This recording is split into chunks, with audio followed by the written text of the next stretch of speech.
Sa South China Sea, ang Kalayaan Group of Islands na mas kilala bilang Spratly Islands ay binubuo ng halos 100 mga islets, sandbars, shoals at keys. Makikita sa mga geological survey na ang Spratlys ay napapalibutan ng mga saganang isdaan. Ito rin ay matatagpuan malapit sa malalawak na oil at gas reserves. Marami ring mahahalagang international shipping lanes sa Spratlys. Ang kabuuan nito ay sumasakop sa humigit kumulang 360,000 square miles ng lupain at nasa 150,000 square miles na karagatan. 443.2 kilometers lamang ang layo nito mula sa Puerto Princesa. Sa kasalukuyan, 6 na bansa ang nagsasabi na ang ilang bahagi o ang kabuuan ng Spratlys ay nasa loob ng kanilang territorial borders. Mahaba na ang kasaysayan ng mga territorial at maritime disputes sa Spratlys. Ang China, Taiwan at Vietnam ay inaangkin ng kabuuan ng mga isla. Samantala, ang Malaysia at Pilipinas naman ay nagsasabing ilan sa mga isla sa Spratlys ay pasok sa kanilang mga teritoryo. Ang Brunei naman ay may exclusive economic zone claim sa lugar at matatandaang minsan na ring claim ng Indonesia ang Spratlys. Lahat ng mga bansang ito ay may military presence sa Spratlys. Maraming Chinese outposts sa Spratlys. Ayon sa CIA, ilan dito ay mga airbase na may helipads at aircraft hangars, pati na rin naval port facilities, surveillance radars, air defense, anti-ship missile sites at iba pang military infrastructure gaya na lamang ng barracks, fuel bunkers, and ammunition bunkers. Ang Malaysia ay may 5 outposts sa katimugang bahagi ng mga isla, ang parte na malapit sa Sabah. Lahat ng outposts na ito ay may helicopter landing pads, habang ang isa ay may airstrip. Inuukupan naman ng Taiwan ang E2 Aba Island kung saan may Coast Guard outpost na may airstrip. Ang Vietnam ay may humigit kumulang 50 outposts at mga 14 na platforms na kilala bilang economic, scientific, and technological service stations. Patuloy nilang pinapaganda ang kanilang mga outpost gamit ang mga defensive positions at iba pang infrastructures. Samantala, inuukupan naman ng Pilipinas ang Commodore Reef, Second Thomas Shoal, Flat Island, Luwasia Key, Luwasia Island, Nanshan Island, Northeast Key, Thitu Island, at West York Island. 9 na isla sa kabuuan. Ang Thitu Island ay may airstrip at Coast Guard station. Sa mga nakalipas na buwan, nagkaroon ng ilang sagupaan at komprontasyon sa pagitan ng Pilipinas at China dahil sa Spratlys, na ngayon ay tinatawag sa Pilipinas bilang West Philippine Sea Dispute. Ang West Philippine Sea ay ang pangalan na ibinigay ni Pangulong Noynoy Aquino noong 2012 sa mga maritime areas na nasa loob ng 200 nautical mile exclusive economic zone ng Pilipinas. Ang Administrative Order 29 na formal na nagbigay ng pangalan sa bahaging ito ng bansa ay pinirmahan ni Pangulong Noynoy o Benigno S. Aquino III. Ipinipilit ng China na dumaan sa mga katubigang ito at magtayo ng mga artipisyal na isla habang iligal na nangingisda at nag-aani ng mga endangered species tulad ng mga pawikan at giant clams ayon sa ulat ng CIA. May 2 uri ng alitan sa South China Sea, ang territorial dispute at ang maritime dispute. Ang maritime dispute ay alitan na may kinalaman sa pagtatakda ng mga hangganan ng iba't ibang maritime zone sa pagitan ng mga bansa. Ang territorial dispute naman ay hindi pagkakasundo sa pagitan ng 2 o higit pang mga bansa tungkol sa kung aling estado ang may soberanya sa isang partikular na bahagi ng teritoryo. Ang maritime dispute sa pagitan ng Pilipinas at China ay naresolba sa legal na pamamaraan. Ito ay dahil sa arbitration ng UNCLOS o United Nations Convention on the Law of the Sea. Isang tribunal na inorganize sa ilalim ng UNCLOS ang nagpatibay sa buong Exclusive Economic Zone or EEZ ng Pilipinas sa West Philippine Sea. Ayon dito, hindi naaapektuhan ng 9-dash line ng China ang EEZ ng Pilipinas. Ang 9-dash line ay isang grupo ng linya na makikita sa iba't ibang mapa. Ito ang basehan ng mga claim ng People's Republic of China sa South China Sea. Base sa summary ng ruling, ayon sa US-China Economic and Security Review Commission or USSC, noong Hulyo 12, 2016, ang arbitral tribunal na humawak sa kaso ng Pilipinas laban sa China sa South China Sea ay nagpasya pabor sa Pilipinas. Giniit ng tribunal na ang mga pangunahing elemento ng claim ng China, kabilang na ang 9-dash line, kamakailang land reclamation activities at iba pang aktibidad sa katubigan ng Pilipinas ay ay labag sa batas. Dagdag pa ng komisyon, tulad ng inaasahan, negatibo ang reaksyon ng China sa desisyon na nagsasabing ito ay null and void. Maaaring gumawa ang China ng mga mapangahas na hakbang upang ipagtanggol ang kanilang posisyon. Ang pagsunod ng China sa desisyong ito ay magkakaroon ng epekto sa bisa ng international law bilang kasangkapan para masigurado ang mapayapa, matatag at legal na paggamit ng mga dagat sa hinaharap. Kinikilala ng Vietnam at Malaysia ang EEZ ng Pilipinas pero hindi ito kinikilala ng China.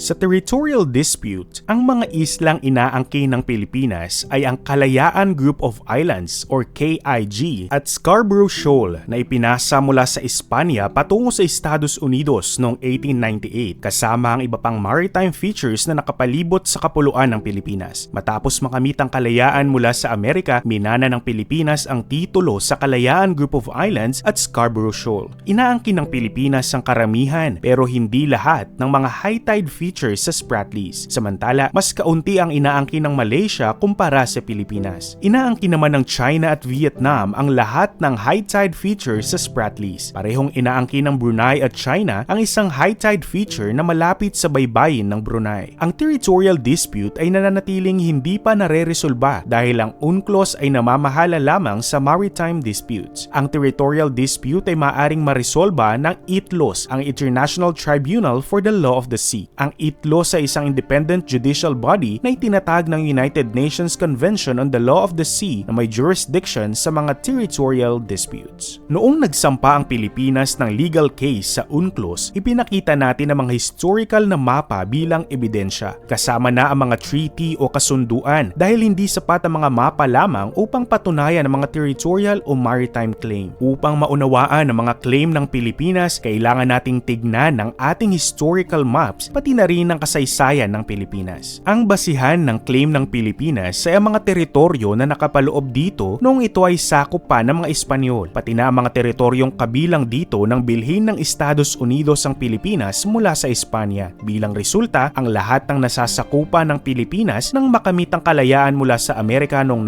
1946 ay tinuturing na teritoryo ng bansa. Ang 1935 Constitution ay nagtatakda kung ano ang sakop na teritoryo ng Pilipinas. Sa Article 1 Section 1 ng 1935 Constitution nakasaad, ang Pilipinas ay binubuo ng lahat ng teritoryong ipinasa sa Estados Unidos ng Treaty of Paris na natapos sa pagitan ng Estados Unidos at Espanya noong ika-10 araw ng Disyembre 1878. Ang mga hangganan nito ay itinakda sa Article 3 ng nasabing kasunduan kasama ang lahat ng mga isla na sakop ng kasunduan na natapos sa Washington sa pagitan ng Estados Unidos at Espanya noong ika-7 araw ng Nobyembre 1900 at sa kasunduan na natapos sa pagitan ng Estados Unidos at Great Britain noong ika-2 araw ng Enero 1930 at lahat ng teritoryo na sakop ng kasalukuyang pamahalaan ng kapuluan ng Pilipinas. Kapag tiningnan mo ang konstitusyon, mapapansin mong hindi direkta ang definisyon ng teritoryong sakop ng Pilipinas. Nabanggit dito hindi lamang isa kundi 3 magkakaibang kasunduan. Ano nga ba ang mga kasunduang ito at bakit sila mahalaga?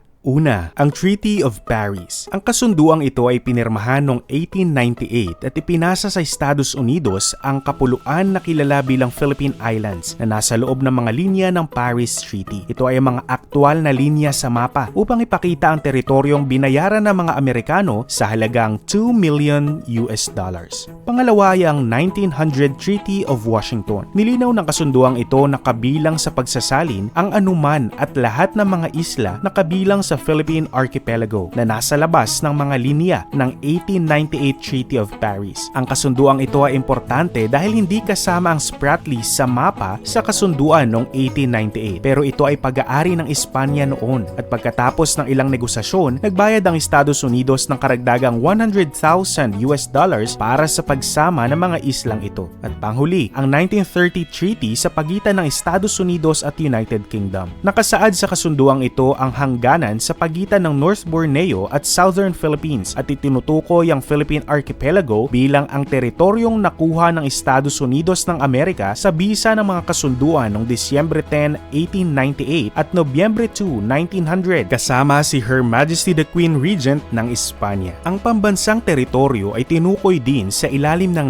1973 Constitution. Sa Article 1, Section 1 ng 1973 Constitution nakasaad, ang pambansang teritoryo ay binubuo ng kapuluan ng Pilipinas kasama ang lahat ng mga isla at katubigan na nasasakupan nito at lahat ng iba pang mga teritoryo na pag-aari ng Pilipinas sa pamamagitan ng makasaysayang karapatan o legal na titulo kabilang ang territorial sea, airspace, subsoil, seabed, insular shelves at iba pang submarine areas na sakop ng Pilipinas na may soberanya o jurisdiction. Ang mga katubigan sa paligid, sa pagitan at nag-uugnay sa mga isla ng kapuluan, hindi alintana ang kanilang lawak at sukat ay bahagi ng internal waters ng Pilipinas. Ginagawang malinaw ng konstitusyon na ang kapuluan ng Pilipinas ay nangangahulugang mga isla ng kapuluan ng Pilipinas na nasa loob at labas ng mga linya ng Treaty of Paris. Sa 1734 map ng Pilipinas na ginawa ng Spain na tinatawag na Murillo Velarde Map, inangkin ng Spain ang Spratlys bilang bahagi ng teritoryo ng Pilipinas. Ang pag-aangking ito ay muling inulit sa mga opisyal na mapa ng teritoryo ng Pilipinas ng Espanya noong 1808 at 1875. Noong 1933, opisyal na inangkin ng France ang Spratlys bilang bahagi ng mga overseas territories ng French Union sa pag-aakalang ang Spratlys ay terra nullius, ibig sabihin lupang walang nagmamay-ari. Gayunpaman, sa mga makasaysayang mapa na ginawa ng France, ang Spratlys ay bahagi ng teritoryo ng Pilipinas. Ang mga mapa noong ika-17 at ika-18 na siglo ng mga royal cartographers ng France na sina Nicolas Sanson at Jean-Baptiste d'Anville ay nagpapakita na ang Spratlys ay bahagi ng teritoryo ng Pilipinas noong panahon ng Espanyol. Gayunpaman, hindi na ipinagpatuloy ng France ang kanilang pag-aangkin matapos ang World War II, kaya epektibong iniwan na nila ang kanilang claim.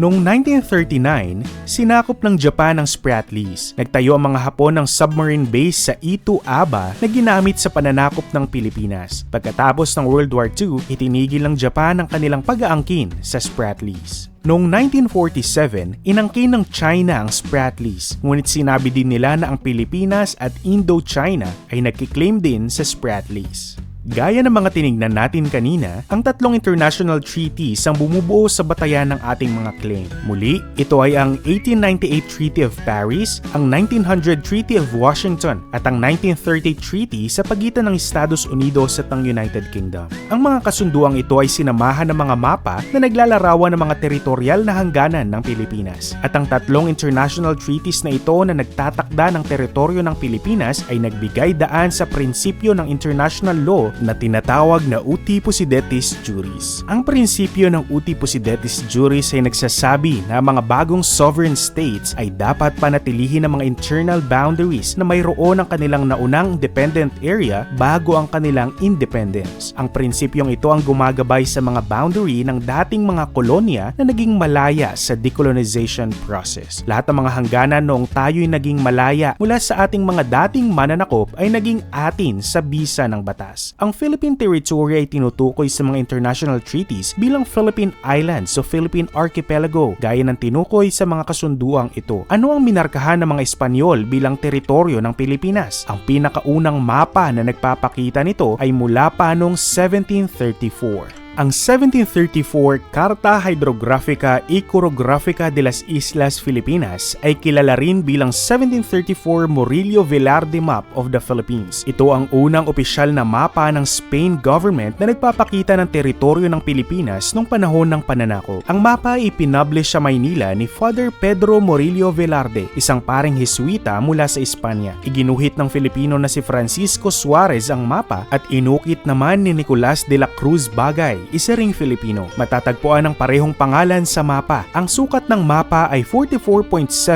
by 47.24 inches na tinaguri ang The Mother of All Philippine Maps. Ito ang huling opisyal na mapa ng Pilipinas na inilathala noong panahon ng Espanyol. Malinaw na ipinapakita nito ang mga isla ng Philippine Archipelago kasama ang mga isla sa Spratlys na nagpapakita na bahagi ang mga ito ng teritoryo ng Pilipinas. Ang 1875 Carta General del Archipelago Filipino ay iginuhit ng Direksyon Hidrografia na nakipagtulungan sa Navy at Military upang magsagawa ng mga cartographic at hydrographic na ekspedisyon para maghanap ng pinakamalalapit na hydrographical, astronomical at geodetic measurements. Sa itaas na kanan ng mapa, may isang cartouche na naglalaman ng Royal Coat of Arms ng Espanya. Nagpapahiwatig ito na ito ay isang opisyal na mapa ng Pilipinas noong panahon ng mga Espanyol. Ang mapa ay ginawa ayon sa utos ni King Philip V noong 1733 kay Gobernador General Fernando Valdez Tamon. Inatasan niya ang paring Jesuita na si Pedro Murillo Velarde upang gawin ang mapa. Pinapakita sa 1875 Carta General del Archipelago Filipino ang isla na tinatawag na B. Masinloc Scarborough, isang malaking bahagi ng Spratlys, kabilang ang T2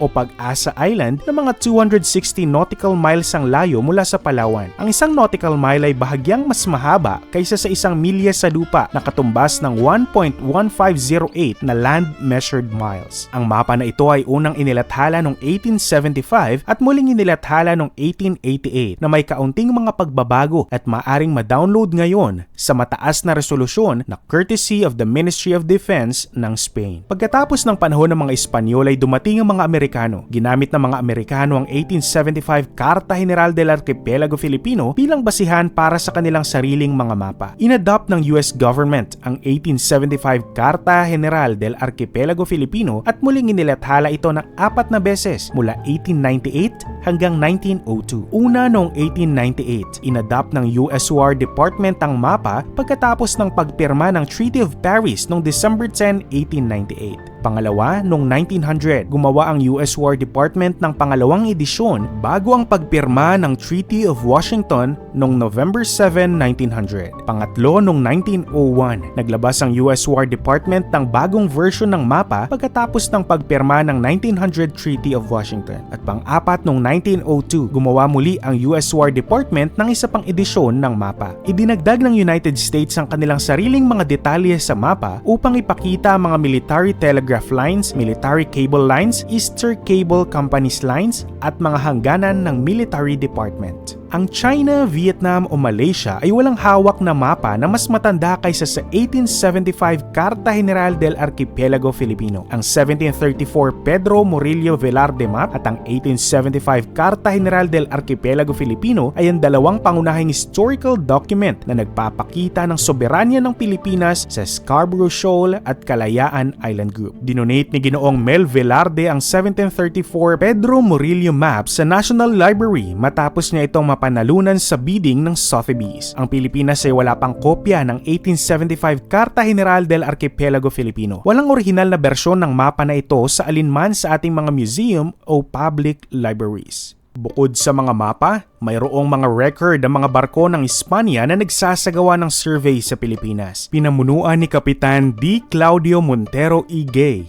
isang hydrographer, ang Spanish-Philippine Hydrographic Commission na may dalawang survey ships sa Pilipinas, ang steamer Reina de Castilla na pinamunuan ni Kapitan Montero bilang pinuno ng komisyon at ang schooner Nuestra Señora del Carmen. Ang mga barkong ito ay nagsagawa ng depth sounding sa buong Pilipinas kasama na ang Spratlys. Si Kapitan Montero ay naitalaga sa Pilipinas at hinirang na pinuno ng bagong tatag na Komisyon Hidrográfica de Filipinas noong 1856. Ang komisyon ay naglathala ng 35 nautical charts ng Philippine Archipelago sa ilalim ng direksyon ni Kapitan Montero. Bukod sa dalawang mapang ating idiniscuss na siyang mga opisyal na mapa ng Kapuluan ng Pilipinas, may iba pang mga mapa na sumusuporta sa mga claim ng Pilipinas. Ang 1657 Sanson Map ng Pilipinas sa iginuhit ni Nicolas Sanson, ang ama ng French cartography. Siya ay tinalagang King's Cartographer Engineer ni Haring Louis XIII. Ang mapa na ito ni Jean-Baptiste d'Anville ay nagpapakita ng Panakot at Bajos de Paragua bilang bahagi ng Pilipinas. Si d'Anville, Royal Cartographer ni Haring Louis XV, ay binase ang kanyang mapa sa 1734 map ni Father Murillo Velarde.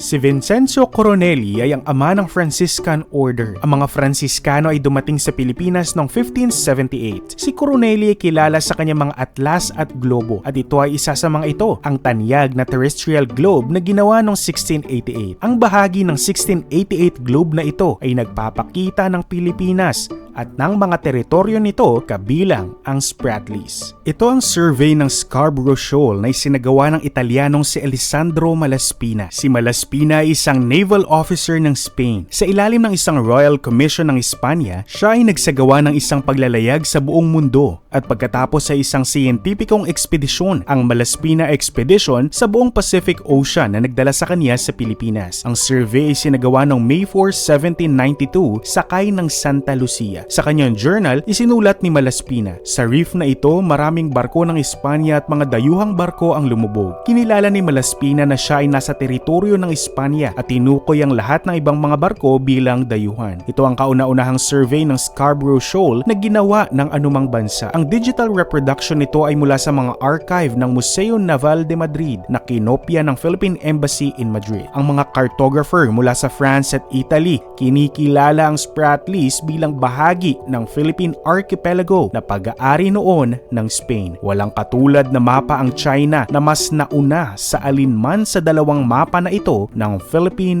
Archipelago. Sinasabi sa paragraph 195 sa award na inilabas ng UNCLOS noong Hulyo 12, 2016, ang Pilipinas ay nagsusumite ng mga makasaysayang mapa ng China mula pa 1136. Sa mga mapang ito, kabilang ang mga paglalarawan ng kabuuan ng imperyo ng China, palaging ipinapakita na ang teritoryo ng China ay hindi umaabot ng mas malayo pa sa timog kaysa sa Hainan. Ang mga makasaysayang mapa ng China na tinutukoy ng Pilipinas ay kinuha mula sa An Atlas of Ancient Maps in China na inilathala ng Cultural Relics Publishing House, Beijing, isang publishing arm ng State Bureau of Cultural Relics ng China. Base sa general rule, hindi sapat ang mga mapa lamang upang patunayan ang karapatan ng isang estado sa teritoryo. Pero ang mga mapa na nakalakip sa isang kasunduan ay may kakayahang patunayan ito. At ang mga mapa na unilateral na ginawa ng isang estado kahit na hindi nakalakip sa isang kasunduan ay maaaring maging suporta sa estadong gumawa nito kung salungat sa kanilang interes. Sa isang arbitration case sa pagitan ng Malaysia at Singapore, sinabi ng International Court of Justice na ang mapa ay nananatiling isang pagpapahayag ng geographical truth. Ayon sa geographical truth na makikita sa mga mapa ng China, nagsasabing hindi kasama sa kanilang teritoryo ang Spratlys Islands. Ang issue sa West Philippine Sea ay matagal ng issue. Taon na ang binibilang ng mga sari-saring claims na ito sa Spratlys. Maraming henerasyon na ng mga leader ng ASEAN na nabigong bigyan ito ng solusyon. At habang mayroong militar at politikal na component na kakabit ang issue, may economic at diplomatic aspect na nakataya sa pagitan ng mga bansang may claim dito. Ang lahat ng mga bansang kasangkot ay economic partners, kaya napakaraming oportunidad na nakasalalay sa issue ng Spratlys. Ang tanong sa isip ng lahat ay ano ang motibo at strategy ng China? Marami ang naniniwala na ito ay hindi talaga tungkol sa mga ASEAN countries na kasali sa alitan, kundi tungkol sa pagtansya ng China kung ano ang magiging sagot ng Amerika sa mga kilos nito. Matapos ang maraming insidente at sagupaan sa pagitan ng mga Pilipino at Chinese naval personnel, sinabi ni Pangulong Ferdinand Marcos Jr. na nais ng Pilipinas na resolbahin ang problemang ito sa mapayapang paraan. Ayon naman kay retired Supreme Court Justice Antonio Carpio, isang eksperto sa mga claim sa West Philippine Sea, ang mapayapang resolusyon lang ang tanging paraan upang manalo ang Pilipinas. Kung gagamit tayo ng puwersa, wala tayong laban. Mananalo lamang tayo kung lalabanan natin ang China sa korte dahil malakas ang ating legal claim. Sa kabilang banda, ang China ay wala masyadong laban sa legal na aspeto. Tanging panlaban nila ay ang malakas nilang military force. Ayon sa UN Charter, ang mga territorial dispute ay dapat lutasin sa mapayapang paraan katulad ng negotiation, mediation at arbitration. Gusto ng Pilipinas na lutasin ito ayon sa UN Charter. Pero sa isang kalaban katulad ng China na hindi lumalaban ng patas, mahirap sabihin kung paano at kailan maaabot ang isang mapayapang resolusyon. Malaking problema para sa atin na hindi iginagalang ng China ang batas at tumatanggi itong sumali sa mga arbitration. Maaaring ang pag-iwas ng China na mailagay sa posisyong maaari silang matalo ay isang strategy. Maaari rin itong isang taktika upang pahabain ang anumang resolusyon na magbibigay daan sa kanila na patuloy na okupahan ang teritoryo ng Pilipinas at gamitin ang natural resources ng bansa. Sinabi ni retired Justice Carpio, ang usapin sa West Philippine Sea ay isang usapin na haharapin ng mga Pilipino sa maraming henerasyon.